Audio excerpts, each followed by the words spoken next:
Hello, and welcome to a little video about Target 4A, where we're going to be making connections between arithmetic sequences and linear functions. Alright, so the first thing that I want to review with you is something that we've actually been looking at together in the past couple of days, and that's the average rate of change. We've been calling it the slope. Now the slope is how much you go up and down, and then how much you go to the right.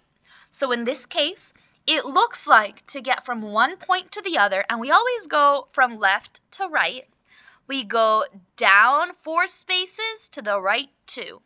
So negative 4 over 2 is our rise over run, which can also be simplified to just regular negative 2. Okay. Now what we're going to be practicing in number 1 and 2 is writing equations for the graphs we see. So something we did in class together, or I guess you practiced on your own, is taking an equation and plotting it. So we're actually going to go the opposite way. Now for the function, it's always going to start with f of x. All right. Now b here, this is your y-intercept. So let's find our y-intercept. There it is. It's negative 2. I'm going to zoom in here. Can I? There we go. All right. Now I'd like to find the slope of this line. In order to do this, I want to find another point here that crosses perfectly. That means it falls on like 2 whole numbers. And I see one right here at 2, 5. Let's see how much we go up and how much we go to the right when we go from this point to this point. So always left to right. Okay. So we're going to move up 1, 2, 3, 4, 5, 6, 7, and then to the right 2. Okay, well, let's write that down. Our slope, was 7 over 2. And let's color code B as well. B, our y-intercept was negative 2. So this is how our function is going to look like. F of x equals 7 over 2x minus 2. Beautiful. Onwards we go. Number 2, we're going to do the same exact thing. We're going to find the slope. We're going to find the y-intercept. All right. So first, let's do the y-intercept. I think it's the easiest thing to do. It's right here at 3. It's positive 3. Now let's find our slope. I'm going to zoom in. All right, let's see. Where's another nice point? That right here. Here's another nice point. It's 3, 2. All right, it doesn't fall in the middle of anything. It's just on that perfect corner. All right, this time from left to right, it looks like I'm going down. So down 1, to the right 3. So our slope is negative 1 over 3. Let's write our function. F of x equals negative 1 over 3x plus 3. Cool. Let's take a look, instead of a graph, at a table. All right. Now, remember, we're doing rise over run. It's always y's and then x's. So our rise has to do with our y's. And don't forget that f of x is the same thing as y. So let's find out the pattern here. So, how do we get from negative 12 to negative 6? Well, in arithmetic functions, what we did, or arithmetic sequences in the last unit, what we did is we always did second number minus first number. So that gives us a positive 6. All right, 6 on top. Now let's check out the x's, because that's our run, because that goes side to side. Once again, we do second number minus first number. That's 3. 6 over 3, which can then also be, oh my god, I just lost the word. Reduced. Wow. Reduced to 2, because 6 divided by 3 is 2. Okay.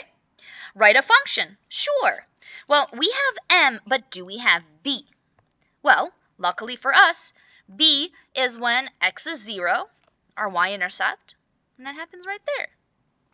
Sweet. Let's write our equation. F of x equals 2x, because that was our slope, minus 6, because that was our y-intercept. Wondrous. For letter C, I'd like to determine the function when it's 15. Well, that means instead of x, I'd like to plug in 15. So instead of f of x, I have f of 15. So 2 times 15 minus 6. And of course, I do suggest we do this in our calculator. And remember, these things we can write as a single sentence in our calculators. And remember that we're just putting in this part. We're not putting in any letters. So 2 times 15 is 30. 30 minus 6 is 24. So f of 15 equals 24. Wondrous. Onwards we go to number 4. So once again, here we have a table, and I'd like us to find the average rate of change. So in order to do that, we need to do rise over run. Rise is our y's. I love that it rhymes. Y's is our rise. So second number minus first number, 2. And our run, second number minus first number, 2. 2 over 2 is 1. Well, fantastic. This is great. Unfortunately for us, I don't have anything for letter B, that's the y-intercept, right? Because for the y-intercept, I need for y to be a number and x to be 0. I have an x-intercept, but that doesn't help us. So this is how we're going to solve it. I have almost everything in my function other than b. So I have f of x, I have 1 for my slope, I just don't have b.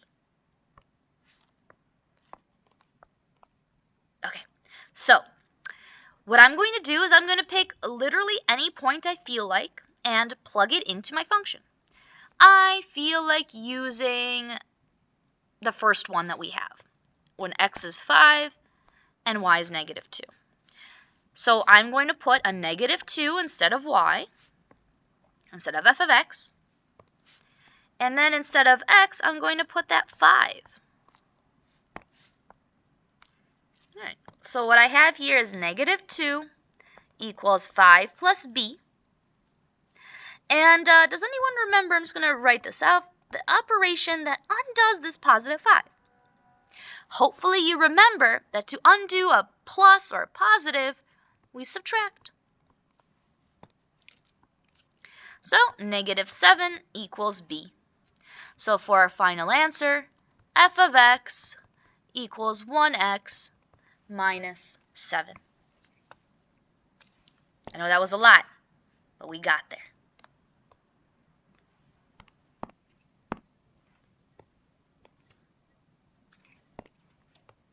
There. Such beautiful color coding. Letter C asks us, well, what would the function be at negative 5?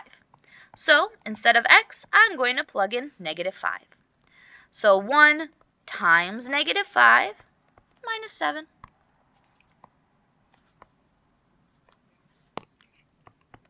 Once again, just this part goes into your calculator, and once we finish calculating it, your answer should be negative 12. Number 5. A tree is currently 10 feet tall and grows 2 feet per year. So per year, per is a multiplication word. So let's write function notation.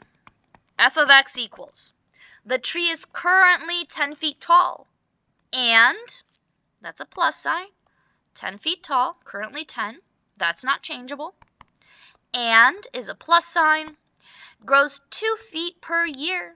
I'm going to call that 2x, because I don't know how many years have passed. Now, a more common way of writing this is 2x plus 10, but 10 plus 2x is still right.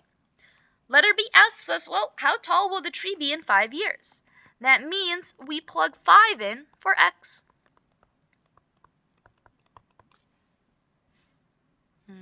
What color? Let's use the orange. All right. So only this part goes into your calculator. Don't forget. So 10 plus 10 is 20. It will be 20, what was it, feet. Oh my goodness, that's a tall tree. 20 feet. All right, let's see this other tree that's currently 4 feet tall and grows 6 feet per year. Let's write a function. F of x equals. It's currently 4 feet. That will change, but at the moment, it's 4. That is what it is. And plus 6 feet per year. 6x, because I don't know how many years. Now again, you could write it 6x plus 4. That's what it's most common to see. But it's not wrong to write it the other way. How tall will the tree be in 10 years? Well, let's find out. Let's plug 10 into our function, which means we are replacing x with 10. Plug that into your calculator, and you should get 64. Remember just this part. If you have any questions, please make sure to ask me or whoever your teacher is, and have a wonderful, wonderful rest of whatever day it is for you today. Bye!